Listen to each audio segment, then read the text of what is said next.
Today I want to show you how to take your SLOG3 footage that looks like this when you color grade it, really noisy, especially in the shadows, to this, dramatically less noise, much cleaner, and completely usable footage. Hey, my name is Matt Johnson, and let's start by talking about why this is happening and why your footage is looking noisy, especially whenever I'm sure you've seen plenty of other people online using SLOG3 and not having this noise problem. In short, if your footage is noisy, you are not filming with your camera exposed brightly enough. Unlike a normal picture profile where you would set your camera's metering to 0.0, which means that it isn't too under or overexposed, with SLOG3, you actually want to overexpose your footage by anywhere between 1.7 to 2.0 stops over on your camera's metering. This is going to look pretty bright, and when you look closely, you may even see some noise in your footage. But this is actually the correct way to expose SLOG3. And what's great is that whenever you go to color grade this bright and flat image and add all the contrast and saturation back to it, so it looks normal, you are also going to be bringing down your exposure levels and crushing the blacks and the shadows, which is going to remove all that noise and make your footage look super clean and noise-free. If you want more details about how to do this properly, I have another video titled How to Easily Film in SLOG3 that will walk you through every single step that you need to take to make sure you're getting great looking noise-free footage when filming in SLOG3. I will link to that video in the corner and down in the video description. Also, if you want to save time in your color grading and get great colors with any picture profile, including SLOG3, I've created a set of color presets called Who is Matt Lutz that I will link to down below to save you time as well. Now, let's shift gears because we've talked about how you can fix your noisy SLOG3 footage in camera, but now we need to talk about how to fix your noisy SLOG3 footage that you've already filmed. We gotta fix it in post, baby. So if you are sitting there in front of your editing software with a bunch of SLOG3 footage that looks really noisy because you didn't properly overexpose it, here's how to fix that, reduce your noise, and make your footage usable. I've got two fixes for you, and we will start with the easiest and free option. Fix number one is you need to modify the way you are color grading your footage. Also, I'm going to be doing these fixes in Adobe Premiere Pro, but these techniques will work with any video editing software, so please keep watching if you use Final Cut or DaVinci, etc. Starting off, here in Premiere Pro, I have an example clip that I filmed intentionally too dark. This clip I exposed to 0.0 on the camera metering instead of 1.7 to 2.0 stops over. Because it is flat, it doesn't look bad, but once I color grade it, you're gonna see how much noise there is in the image. Let's now do a quick color grade on this clip. I'm gonna grab one of my SLOG3 LUTs here, throw that on, and dang, that's dark! Remember, my LUTs are made to work with footage that is properly exposed in SLOG3, and we underexposed this by nearly 2 stops, so we're gonna have to fix things here a little bit. Let's give her that exposure, start cranking that up there. There we go, there we go, there we go. There is good. Let's bring up the shadows now because this room was not this dark whenever I filmed it, and I don't want it to be a super moody shot. So let's bring that up to there. All right, quick little color grade applied, had to then bring up the exposure and the shadows to make this look like I remember it looking in the room. Play through this clip now here, and there is a lot of noise in the shadows. Instead of what you would typically do in SLOG3 where you bring down the exposure to hide that noise, I had to bring it up to properly expose things, which dramatically increased those noise levels. So here's the first fix for you.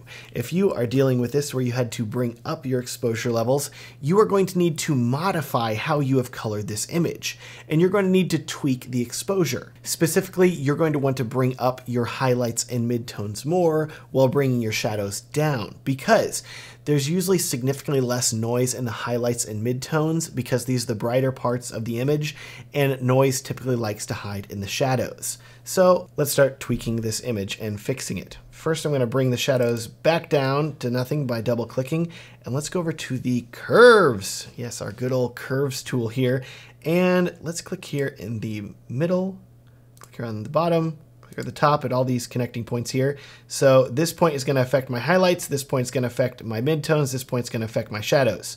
We do not want to bring up the shadows because they're not looking so good. So instead, let's go over here and focus on the midtones. Bring those up a bit. Bring up the highlights a bit. And if we bring this point over here and just bring up the midtones more than the shadows, that way we're still keeping these shadows darker, but we're trying to make the midtones of my face look brighter. Now we can go back up here to basic correction here, and I'm going to increase the whites here a bit, which, see, that's only affecting the highlights of the image more so than the shadows. Bring the shadows down a little bit more. Don't want glowing skin tones. And there you have it. By going to the curves and adjusting the midtones and highlights while leaving the shadows more alone, and then going back up here to the basic correction section and bringing up the whites and highlights as well, you're really going to be able to focus on the highlights and midtones of your image and try to expose those properly while ignoring the shadows more. As a warning to you, this can result in an image that looks less than optimal, but if you're wanting a cleaner image overall, I would take this over a really noisy image where you're bringing up the shadow levels too much. Now that is the first fix, but if that still isn't good enough for you and you really want to dramatically improve the level of noise in your image, that is where I'm going to recommend fix number 2. And fix number 2 is going to require you to invest in a plugin called Neat Video. This plugin costs about $115 for the pro version at the time of making this video, but there are versions for pretty much every video editing software. I absolutely love it, and I find myself using this plugin a few times per year whenever I have footage that I screwed up exposing. So here's how Neat Video works. First, I have created a new clip here that mimics roughly where the first clip was exposed.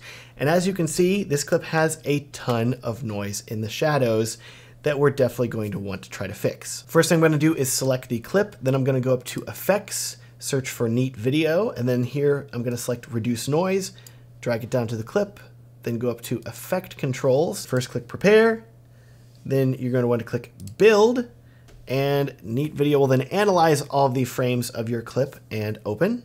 Then here it may look really intimidating because you've got your clip and there's like a black and white and red and purple. What does all this mean? Good news is you really don't need to worry about any of it. Just go up here and click Auto Profile, and Neat Video will then profile the noise in your clip. And you'll notice here that it drew a little square and it says that the noise level here is 3.7. So automatically it should do a good job, but if you notice that it's trying to profile noise in an area of the image where there's not a lot of noise, maybe it's over here, but you want it to be over here, you can go over here and you can just click and drag and select that, and you'll see it says noise level 5.0. Oh, dang, that's a lot of noise. So that way we're telling Neat Video, here's where a lot of the noise is here in the shadows. This is where I want it to be removed. At this point, you can just go down here and hit apply if you want to. But if you're noticing that Neat Video is not removing enough noise and you want to get more advanced, let's go to advanced mode, shall we? Go up here, click on beginner mode and select advanced mode. Ooh, fancy. And then click adjust and preview here. And the only things that I would consider changing here are under temporal filter, it'll say quality mode normal. You can change this to high if you want. Then you can select spatial, and for quality mode, you can also select high, and that can help improve the noise reduction even more. So that's something to do if you need to, but in this case here, I think this is gonna work fine without it, and so we don't need to worry about it. So let's hit apply and give it a second here for Neat Video to load. Check it out, massive noise reduction. Now I do have one last warning for you before we play back this clip, and I want you to be aware that Neat Video is a very processor intensive plugin, and while it has been significantly improved lately with the addition of GPU acceleration, there is a chance that it still may dramatically slow down your video editing and rendering, so I would wait to apply the Neat Video plugin until you're done editing the rest of your video. Also, I would be very careful that you only apply it to the specific clips that really need it in your video, which should definitely help with your render time. Let's render this clip out now, and here is a before and after, with how the clip looked without any noise reduction, very noisy, and here's that same clip with Neat Video applied, and it is dramatically improved. And that's how you fix noisy SLOG3 video footage. Remember, I have those Who Is Matt Let's color presets if you want to save time and help color grade your videos even faster. I will link to them down below. In addition, if you are a video editor, I would love to help you improve your skills more. I've put together a free guide called Edit Videos Like a Pro, and this guide will walk you through some of the most important editing techniques that took me years to learn. This guide is completely free and you can download it down in the video description. Thanks so much for watching and have a great day.